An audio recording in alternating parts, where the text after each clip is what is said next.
அஸ்ஸலாமு அலைக்கும் வரஹ்மத்துல்லாஹி தஆலா வபரகாத்து. கண்ணியத்திற்குரிய அல்லாஹுவின் நல்லடியார்களே,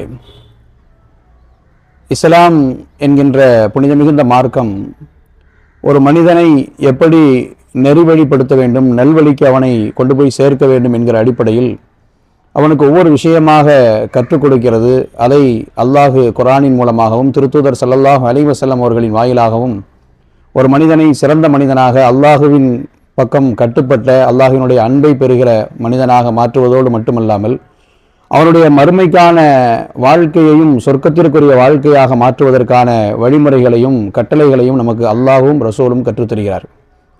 ஒரு மனிதன் தன்னை இயல்பாகவே நான் யாருக்கும் கட்டுப்பட்டவன் அல்ல என்று சொன்னாலும் கூட அவனுடைய ஒவ்வொரு நடவடிக்கைகளும் அல்லாஹுவிற்கு கட்டுப்பட்டதாகவே அமைந்திருப்பது என்பதை நாம் கண்கூடாக பார்க்கிறோம். ஒரு மனிதன் தனக்கு யார் தாய் தந்தையராக